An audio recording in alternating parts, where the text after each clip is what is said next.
I wonder if we could start by talking about the importance of thresholds, passageways, entrances in your work. We can do. Yeah, I suppose I've been interested in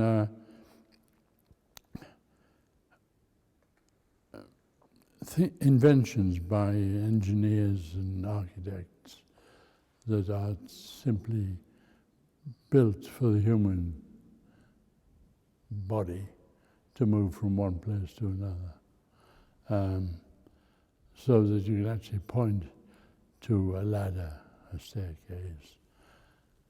But at that, I'm interested in the way in which we use those words in a different manner when we're not wanting to point to a ladder, a staircase, but we're implying its meaning in a metaphorical sense to experience, ambition, whatever it is. And but I still have to establish somehow through the language of painting and image making, I've still got to make a reference to that original object that we are aware of, a passageway, a corridor, a ladder, a staircase, a tunnel, whatever. They all have, they all are words that are used metaphorically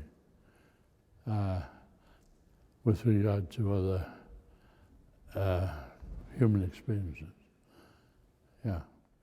And would you start a work by having a word or an image of a thing in mind, or is the process much more open than that? It's not, no, I don't have a list of references in that sense. I spent I made quite a series of paintings with ladders. I spent I'm both interested in it as a formal thing, but also the things that happened during the act of making the painting are not necessarily related directly to anything that may verge on illustration, being literal.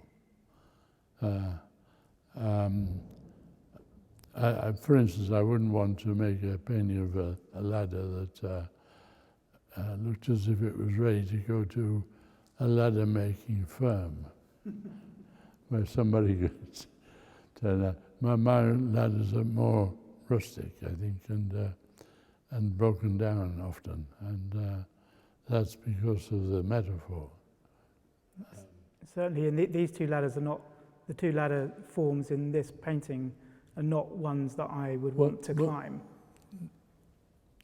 Well, the title is Union, the Union, which was, should be with a question mark, I think.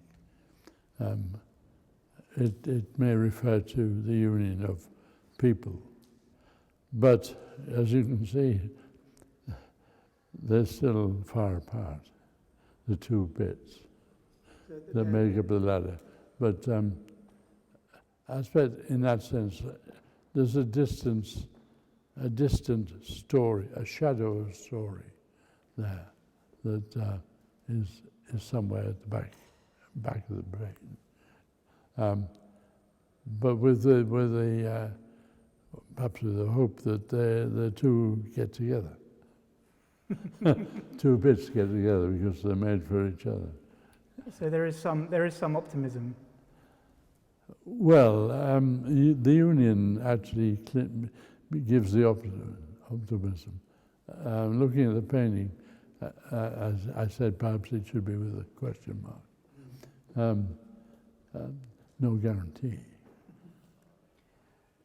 In your much earlier painting, you used geometric forms or washes of colour without the imagery that you've been working with for quite a few decades now. Oh, yeah. Did you then, in your earlier work, consider yourself an abstract painter? And do you think about your work in relation to abstract painting now?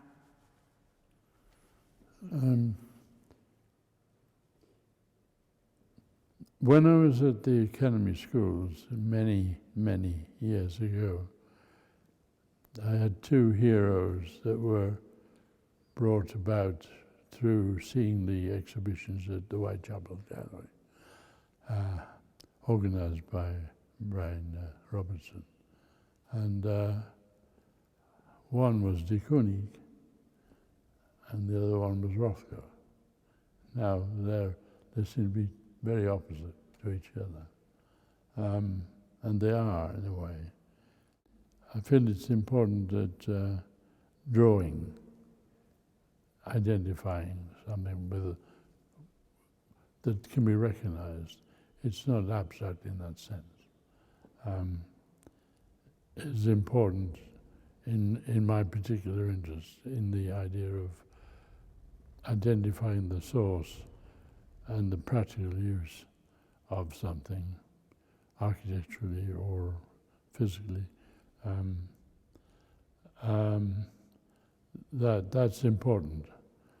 But I also want to, through the practice, through the actual language of painting, I want it to be my kind of ladder. And that, I hope, has a possibility of being read as a symbol of advancement, or whatever it is, the corridors of uncertainty. I feel as if, in a way, I'm in between, but I don't care. Between the recognition of things that are outside the language of the painting. I think that I'm very aware of the importance of that friction in the paintings. So I wouldn't call myself a complete abstract painter, or I'd call a bit of a fuss amongst people who are absolute abstract painters. They wouldn't be able to tolerate it. Tolerate the imagery? Yeah. There you are.